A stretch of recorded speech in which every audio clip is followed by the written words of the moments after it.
Hey everyone, and welcome back to Country Music Made Me. Thank you so much for joining us once again. If you haven't already, please be sure to check out our website, countrymusicmademe.com. There you can listen to all of our episodes, and you can also sign up for our newsletter to receive exclusive content straight to your inbox. Just head over to countrymusicmademe.com and hit that subscribe button. If streaming is your thing, you can also find us on any streaming platform. So just head over to your favorite, search Country Music Made Me, and give us a follow there as well. Today, we are excited to welcome Canadian country artist Nicole Rayy. Now, ever since she can remember, Nicole has had a love of performing, whether it was dance or musical theater or just singing in her Spice Girls microphone that she received as a gift as a youngster. She was all in. After 1 year of university, she dropped out to chase a career in country music. And since then, she has been doing everything she can as an independent artist to grow this career. So please enjoy our conversation with Nicole Rayy.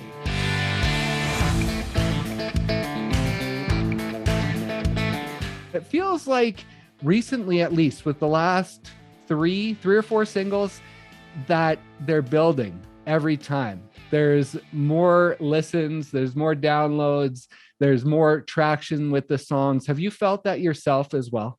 Absolutely. And I was so worried, obviously being in a pandemic for the last 2 years, that the momentum that I kind of had started right before that, I was kind of worried it was all going to die during these last 2 years. And I'm just so grateful that I can kind of keep this momentum up during this time. I think part of it is my stubbornness. I just, didn't want all the hard work to go to waste and sit around at home doing nothing. So I've just been figuring out new ways to reach people with my music. And I'm so glad that that's, continuing, that momentum is growing. Looking at everything you're doing, it kind of feels like, I don't know, you probably know Dan Davidson.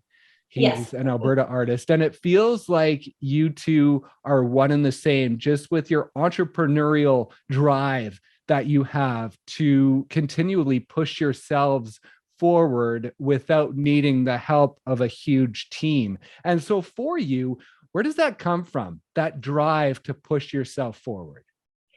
Oh my goodness. Again, a little bit my stubbornness. It's like when I start something, then, I just have to keep at it. I'm really bad at just giving up, which I think is a good quality and helps with music for sure. But also it's been inspired by people that I have worked with in the past. Of course, my first manager, Janice Startup, who's no longer with us, she had that drive and she was always, pushing me forward to think of creative new things and come up with ideas and ways to be myself and put my music out there.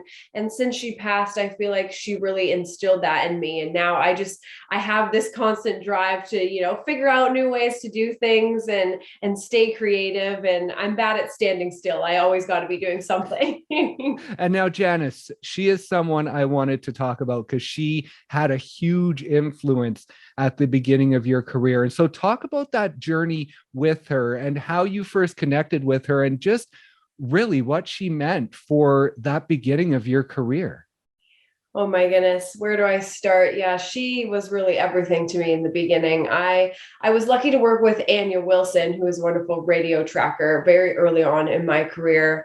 She kind of took me under her wing and was sort of like my music mentor and mom. And she actually introduced me to Janice. So Janice was also working with Petrick, another wonderful group from Winnipeg. Right. And we were all on a trip to Nashville together. And so I was introduced to Janice at the time and we just instantly hit it off. And I was so excited that she was so excited about my music, because I think that's sometimes hard to find, is somebody who wants to be on the team that's as enthusiastic about everything that you're doing and everything that you want to do. And so it was so great to just have that friendship and have somebody that was really in my corner. And like I said, she was such a go-getter. She was bad at standing still too. I mean, we would talk on the phone for hours and make plans. She was always, emailing, doing things, going out, making connections. And so she really gave a lot to me in the beginning of my career. I mean, she was with me through the creation of my second album, Dig, and,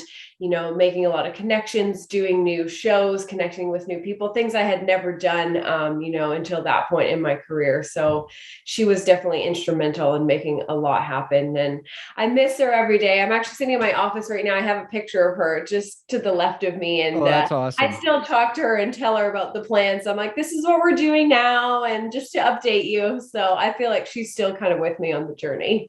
That's great. And you mentioned Anya as well. Now, she works with independent artists in Canada to get them on the radio. I believe every single that you have released has gone to country radio, has it not? Pretty much.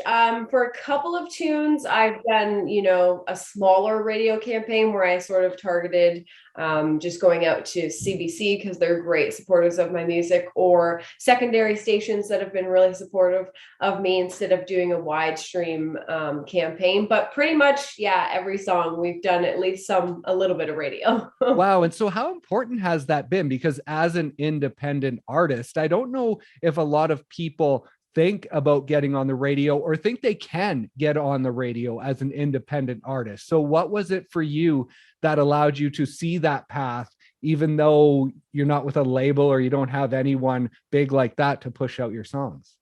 Well, it's changed a lot over time. In the beginning, there were, like, I hate to say it, but a lot more spaces for independent artists on the radio. And so when I first connected with Anya, it was like, this is just kind of a dream of mine. I just started making music. It's like, who knows? It's probably not going to get played, whatever. But of course, she was a huge help. And yeah, there are just so many stations at the time were giving artists a chance. And so I was really lucky to have my very first song picked up, and still one of my more popular songs at radio since then. So it's funny how that happens. But there's also a lot of secondary stations that give support to independent artists now, and a lot of programs that are helping independent artists be heard. As I mentioned, CBC has been huge at supporting my music since the beginning. And I think it's just great to have those outlets, even when it does feel a little trickier as somebody who doesn't have a label, and you feel,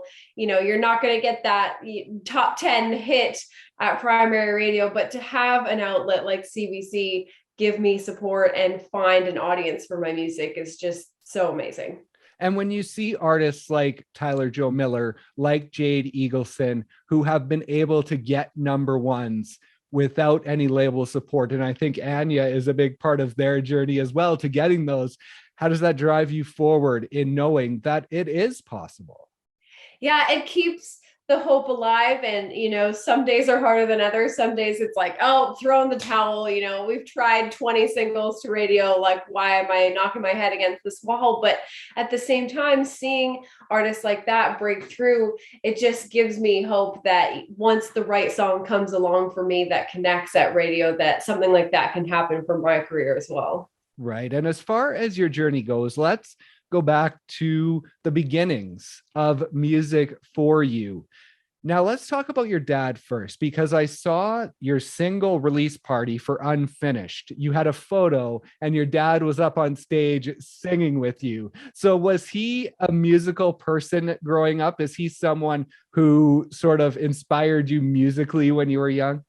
So it's funny because nobody in my family is super musical. Nobody is an artist. Nobody formally plays an instrument or, is out there chasing a music career. But my dad is one of those people that he's like the jack of all trades. Like, he's just one of those guys where he can pick up anything and he just knows how to do it, which is frustrating, but amazing at the same time. And so, yeah, he's a very creative person. I mean, he does a lot of woodworking and things like that now, but yeah, he has that musical side still, even though he's not technically a musical person. But, I've written a couple tunes with him. Actually, one of my tunes off my first EP I wrote with my dad. Okay. And so, yeah, he just loves getting into the creative side of things. And he's always wanting to write with me more or get up on stage and just have fun and be part of the band. And so I love that side of him and being able to share that with him.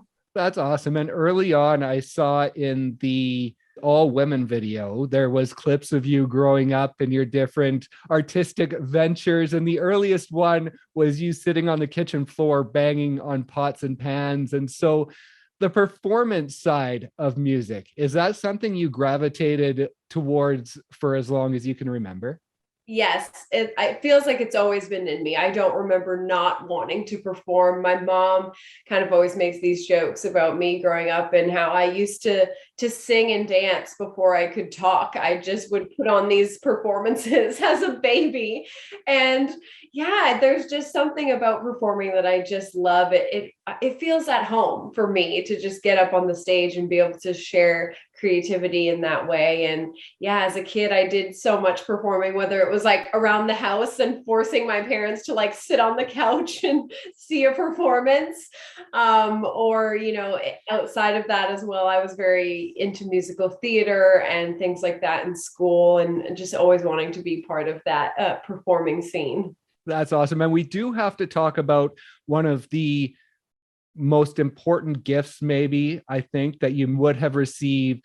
It was the Spice Girls sing along FM wireless microphone. Tell me about that. And as funny as it sort of is now to think a Spice Girls microphone, talk about what that meant for you at that age and just being able to feel like you were a professional doing this. Yes, absolutely. I think that was the feeling. I mean, I remember just growing up listening to Spice Girls and being in the back of the car and like driving my parents crazy, singing the songs over and over and over. And yeah, I wanted a microphone of my own so bad. And to get that as a gift was just like, oh, this is a stepping stone, you know, on my career as a singer. And yeah, you know, funny to think about that now, but it was something I always wanted. And after that, it was like, then I want the karaoke machine, then the piano, then the real microphone. And so that was really just step one. And is it still kicking around? Do your parents like still have it? You know what? I should ask my mom. She does have a lot of things still in her basement from my childhood. Although now that I live in a house, they're slowly all making their way over to my house. So that might come over in a box at some point. That's awesome. And with your parents, I saw the clips in that music video that growing up, you were into dance, you mentioned musical theater. And so along the way, have they always been supportive of your artistic endeavors that you've had? Yes, they're the most wonderful parents. They've always supported me on my journey. I mean, they've made their jokes. My dad wanted me to be a doctor or a lawyer at one point, just, you know, because he wanted me to be able to take care of myself. But they have been nothing but supportive. Even, you know, when I went to them and I'm like, I'm dropping out of university to pursue music full time.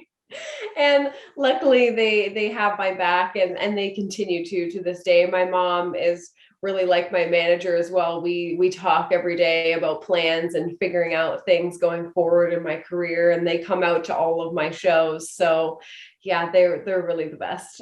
And dropping out of university, let's talk about that time within your life. And when you got to that point, well, when you started university, did you have the dream of music within you? And was there part of you that went to university to fulfill your parents' needs?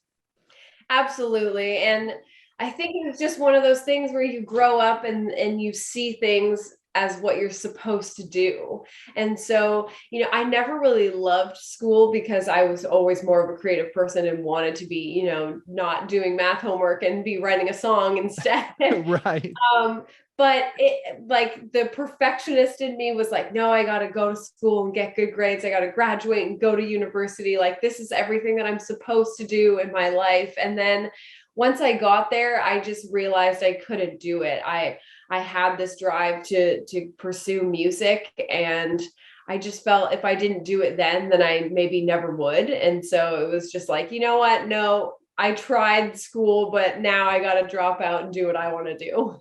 And so when you dropped out, did you have an idea of the path you were going to take? Did you know what it meant to be a professional musician? Did you know anyone who could guide you, or were you just going in blind with this love of music, knowing that's what you wanted to do? A little bit of both. So before I had dropped out of university, I made this god awful homemade music video of one of my songs, which if that ever surfaces or finds the light of day, I'll be super embarrassed. But I made this video and my dad was showing it to people that he worked with, of course, like people in the office watching this embarrassing video. That's awesome. And but luckily somebody that he worked with, one of his best friends owned a studio, and he was like, well, why don't I connect Nicole with this studio and see if they can help her. And so I met Carmen, who was the owner at Cherry Beach Studios in Toronto, and I went there and I was like, yeah, I want to be a singer. Like, here are the songs I have. I didn't really know anything about the business or have a clue what I was doing.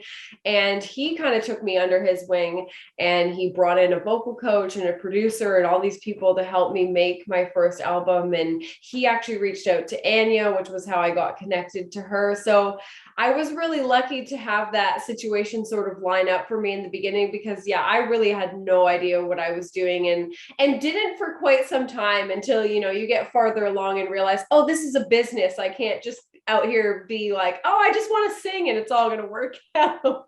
Right. And so what point was that? When did you realize that this is a business and I have to focus on it as a business?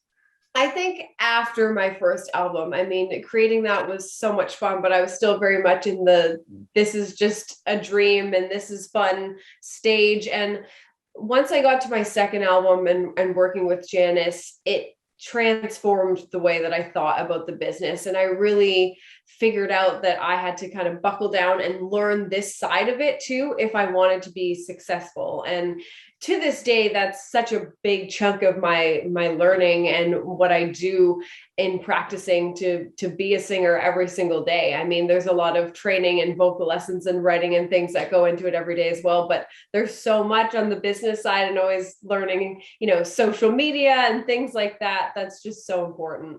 And how difficult is it as an independent artist, as someone who has to know about all those different areas of the business? How overwhelming is it sometimes to be dealing with all of that?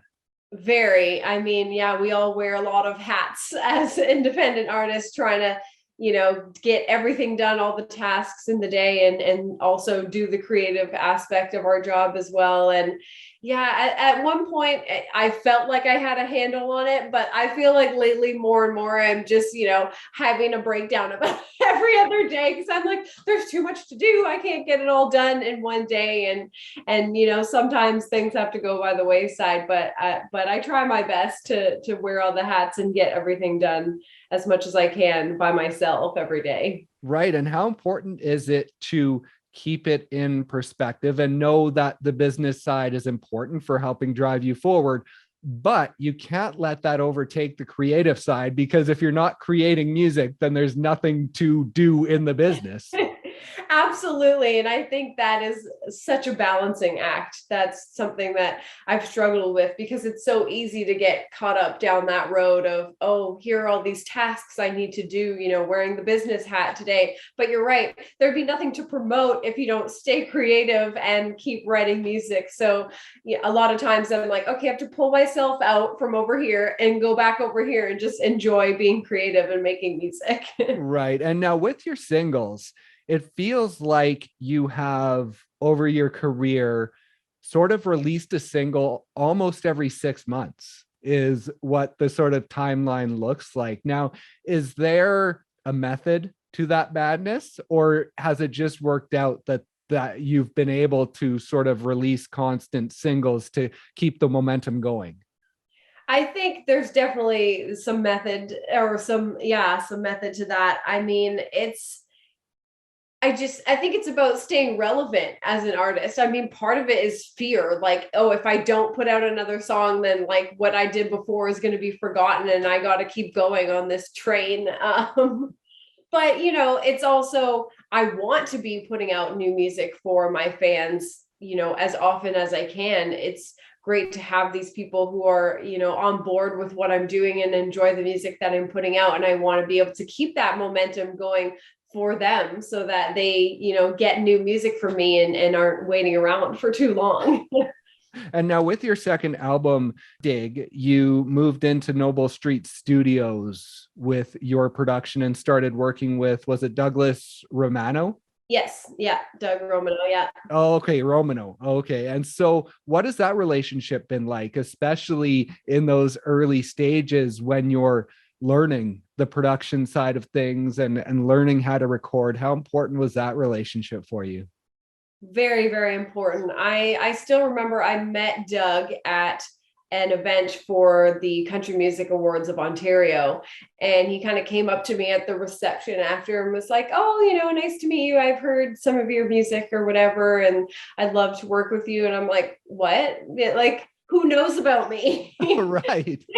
Like, how is this human coming up to me and talking to me about my music right now? And I mean, obviously it's his job as a producer to see what's going on in the industry and reach out to artists. But it was just crazy to me at the time that this guy had come up to me and wanted to chat. And Doug is just a dear friend to this day. And we still work together on things. And he was so great. He really did take me under his wing too at the beginning when I was still so new to being in the studio and to writing, still to co-writing. A lot of the things on my first album I just wrote by myself.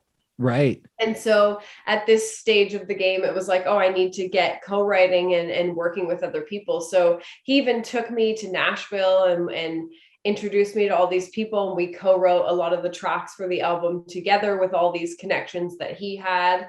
So yeah, none of that would have been possible without him. And that time in Nashville, what is that like for you to go down there and be writing there? What sort of feelings does that give you when you're down there working within the craziness that is Nashville?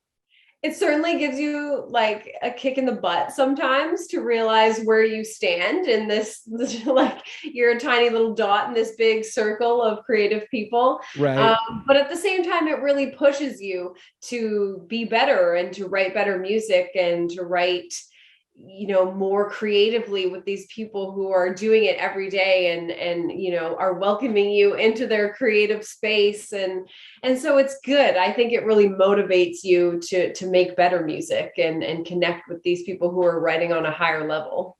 And do you ever see a time moving down there full time to pursue this? I've thought about it many, many times. And earlier in my career, I definitely thought of it as a possibility. I don't rule anything out, but, now being later on in life, it's like I have a house here and a situation here and my family's here. It would be hard, harder than when I was younger to just pick up and go. But now that things are opening back up again, I'm definitely going to make myself more available to be there more often. I'm actually headed there this month. So I'm excited to get back to the scene and at least travel back and forth a lot more to be able to, reconnect with people in Nashville and do more writing there. Right. And now you mentioned the CCMA Ontario Awards, and you've also been to the CCMAs. And that country community in Nashville, you have one city basically where the community is. In Canada, we don't have that.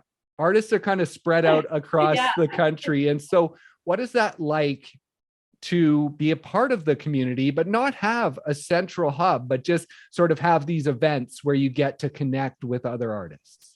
And you're right. I think that's the appeal of Nashville, right? Like it's so great to have everybody in one place. And here, across Canada, we're so widespread. I mean, even in Ontario, you can be in Toronto and have somebody who's in Thunder Bay, and we're so far away from each other. So right. It's difficult. I think it makes it special going to those events. Like, I think we all look forward to it so much because it's like a little family reunion and your chance to hang out with everybody in person. But it does make it harder that we can't see each other all the time or just, pick up the phone and be like, hey, want to write down the street, tomorrow.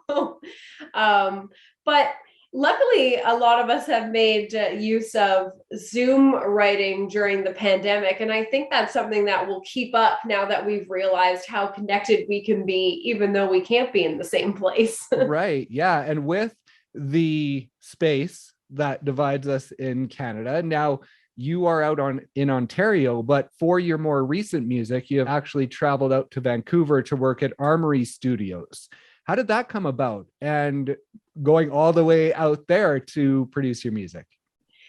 Yeah, so I started working with a new manager, Jordan Elliott, and she connected me with Brian House, who is the producer that I've been working with in BC.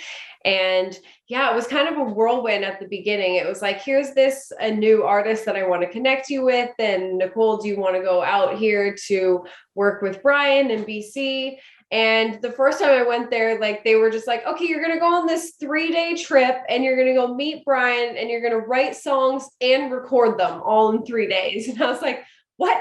That's not possible. I've never been in that kind of recording situation before, because I've always, done the writing and then chosen the songs and gone into the studio. And so this was such a whirlwind experience meeting Brian, but I loved it and have kind of continued to do that with Brian since then. Everything that we've recorded has been like, oh, we wrote it and now we're in the studio making this music. But I think it brings out another side of me as an artist and something different that, I haven't gotten while I was making some of my past albums. And so it's been really, really cool working with Brian and going out to Armoury Studio. First of all, that studio is so beautiful. So if anyone is in DC looking for a place to record music, please go there. It's amazing. And how important is it for you to push yourself as an artist, especially in a situation like that, where you're pushing, the first time it happened, I imagine you're pushing yourself way out of your comfort zone to write and record so quickly. And so how important throughout this career is it to push yourself and to grow as an artist in that way? So important. It's so scary because we all, get comfortable in our little space and our little boxes.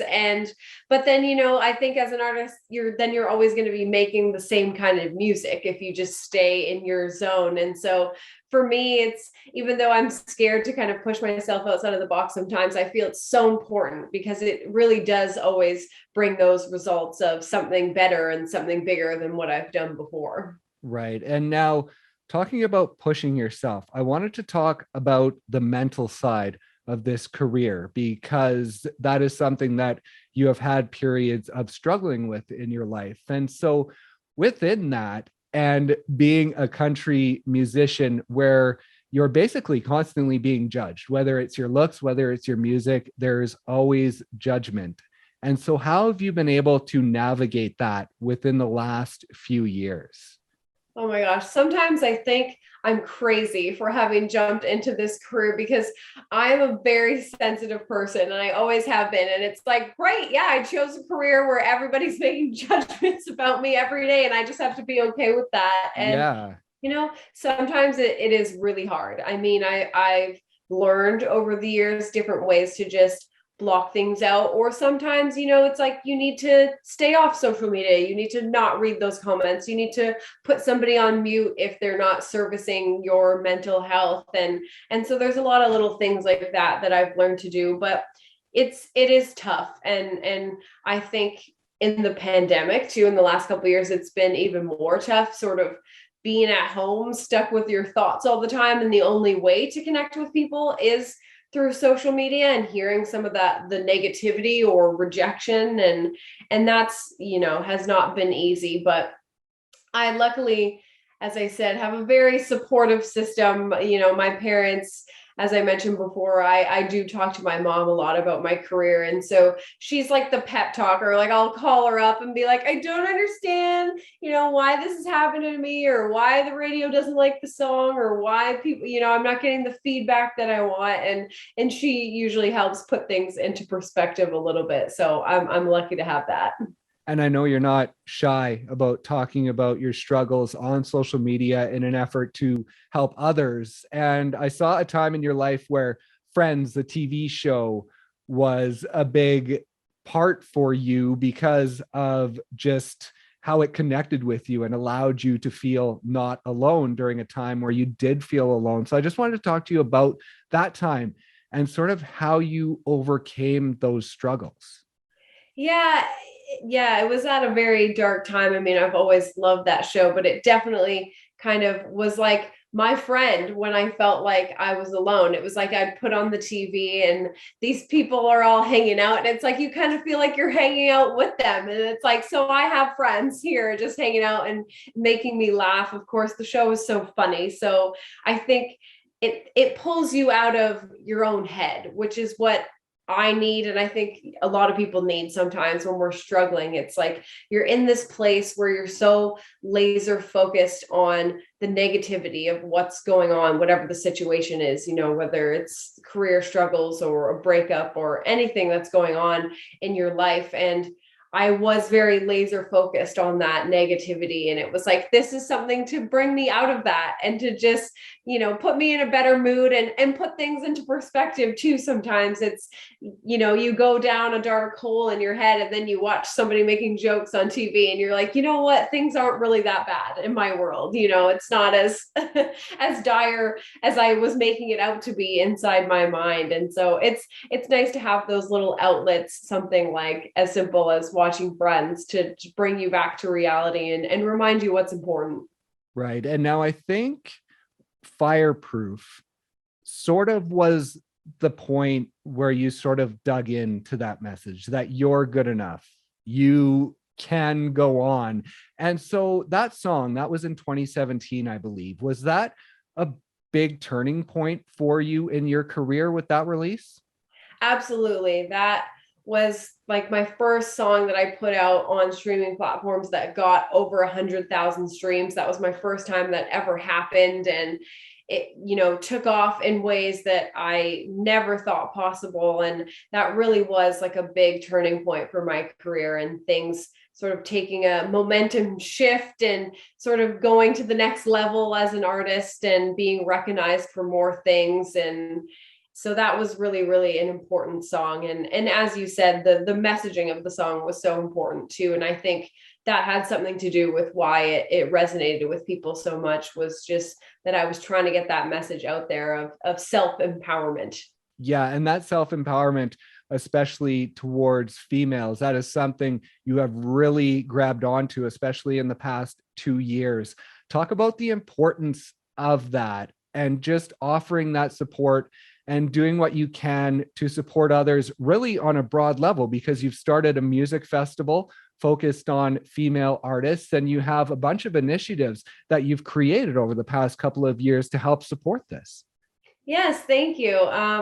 It's so important. This industry makes us feel alone a lot of the times. And it's a business. So it is a competition in a way. There's only room for so many people, but that's also not true. I think in a creative space, there's a way for all of us to be successful and to do our own thing and be successful at it. And particularly for women, this industry really makes us feel like we gotta, knock the other girl out in order for us to make it to the top. And I found myself believing that at some point, and that felt so dangerous. I didn't really want to be a woman in the community who felt like I was putting other women down in order to get where I wanted to go with my career. And so that was a big part of why I started it. I really wanted to start a community for females to come together and realize that, we can have each other's back, and one of us succeeding is a success for all of us.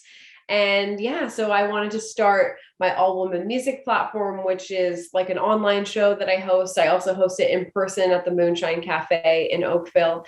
Oh, okay. And my music festival and all these things to just bring this community together and to show the industry too that there are so many amazing, talented females out there. And, there should be more room for some of us at the top. I continually see festival lineups and it's like man, one woman. And I just don't understand, because there's so many talented females out there. So it was kind of like, if you can't join them, then beat them. And we'll just start our own community and show, the country music fans out there how amazing all these ladies are and how much they're missing out on all this music. It seems we hear messages sort of from the outside looking in. We're being fed messages that country radio is supporting females more. The music industry is supporting females more. Now, from the inside looking out, do you see that? Or is there still a long way to go within that? There's been changes, but there's still a long way to go. For me, it's that the conversation is happening. So that's great for me. It's nice to know that these things are of concern, that we're talking about it now that we've brought it up. But I don't think there's enough action yet. I think it's a lot of talk, no action. So I'm hoping that the talk is leading somewhere and that we will see more initiatives from radio, from festivals and things like that in the years to come.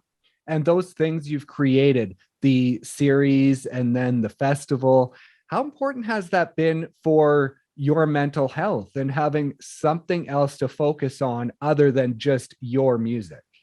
It's been wonderful. I mean, sometimes it's crazy because I'm like, oh my God, I have 17,000 things to juggle. I don't know how I'm doing all of this. Right. But it has been truly wonderful. It's like I said, I'm bad at sitting still. So it's been good to have other outlets and things to focus on. And it's just been great because I really have found my community. I've met so many wonderful female artists by having them on the show or the festival. And so now I really feel like we have a support system for each other too. And that's just been so great for mental health. It's like now I have all these women and I can just pick up the phone and be like, I'm having a bad day about the industry. Like, let's chat. That's awesome. And your newest single with your music is House of Cards. Now, this is a powerful song. You've really come out of the gate swinging with this one. It's extremely powerful, not only in the lyrics, but also the vocals and musically. And so where did the energy come from for this song? Because it feels like it's really a more powerful song than we've heard from you in the past, maybe. Yeah, so it's something that I've always wanted to do, but just struggled for how to write that type of song. I mean, even as a performer, I perform a lot of those like rock kind of songs in my live show, you know, a lot of those like belter out, I'm like rolling around the stage singing kind of songs. And I just wanted that within my own music, but I always struggled with how to, you know, make that connection. And so I wrote this with Brian, my producer, and a wonderful writer from Nashville. Her name's Kat Gravitt. She's written like tons of number ones for some amazing artists, including Kelly Clarkson, who's my idol. Wow. And she really, you know, helped me bring out that attitude. It was a write over Zoom, and I had never met her in person, but we kind of just immediately connected over the screen, and I could tell that we both sort of had this strong female energy, and so she was able to help me take that and put it into the song. And now in the studio, with how powerful this song is, what was it like recording the vocals for it? Was it a different experience than you've had with any other song? It was funny because I was so confident about it because I had been practicing it with my vocal coach for a little while before I got into the studio, which, as I was saying, with some of the other stuff I recorded with Brian, there was no time for that. It was like the song's written, then we're here. Right. So I was feeling a little more confident actually, because I was like, okay, I've worked on it. Like I love singing it. And then it was actually so much harder than I thought. We just weren't getting it right away. And then we had recorded another song the same day as well. And so I started to lose my voice at the end of recording. And I was like, no, now this is not going to turn out, you know, how I like it at all. But then Brian was kind of just saying, lean into that, you know, just like use that loss of voice for power and get some of that, you know, raspy tone in there. And so it ended up working out. And it's funny because even like listening back to it now, I can hear places where I was sort of losing my voice, but it does sort of lend itself really well to the song. That's awesome. And so now that you have that song out in the world, is that sort of a direction that you could see yourself moving with some of your other music now that you've been able to write one like this and produce it and know that feeling? Is it something that you're more comfortable with now moving forward? Yes and no. Yes, because I do have a couple things in the works that I feel like are along those lines. And so I'm excited to sort of continue down that path. But it's still sort of a struggle. And I think it's because it's marrying the sort of rock edge with also having songs that are fun. That's still like a disconnect for me, because I've been working on trying to, put out my next single, which will hopefully be more of like a summer song. And it's like, how do I marry like rock angry with this is a good time song? And it seems like they don't go together. Right. So I think, there'll still be a sprinkle of like more of the pop country things for me as well, especially for something like a summer tune. But then we will definitely have more of that rock angry country as well coming in the future. And where is your music headed? You talk about a new single maybe soon. And then what are the plans? Are there plans for an EP or an album moving forward?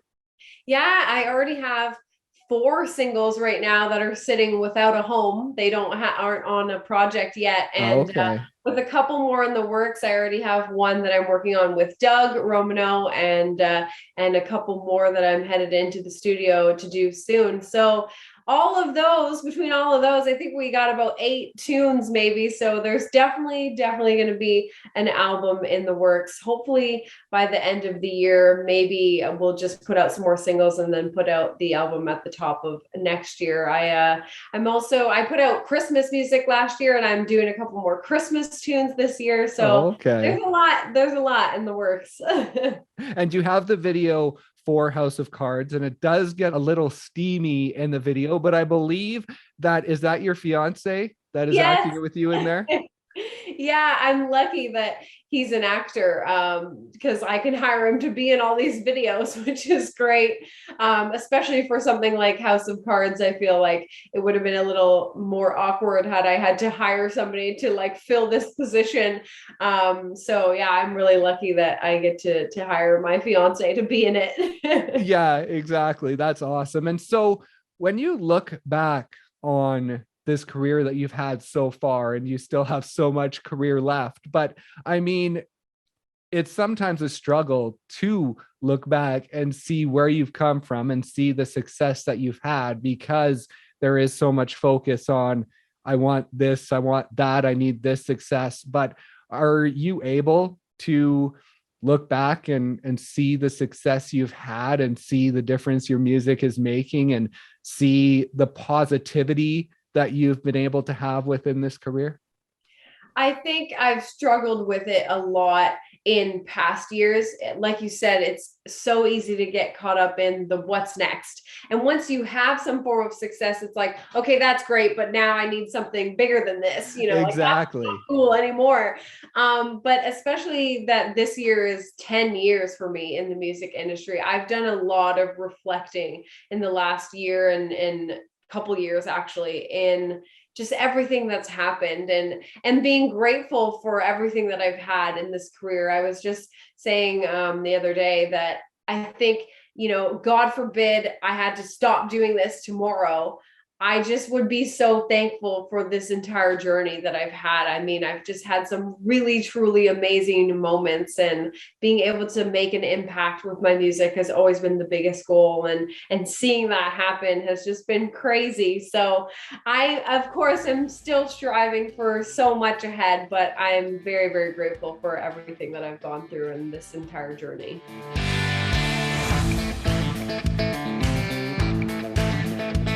Thank you once again so much for listening, and thank you to Nicole for stopping by and sharing her story. Be sure to check out her new single, House of Cards, wherever you stream your music.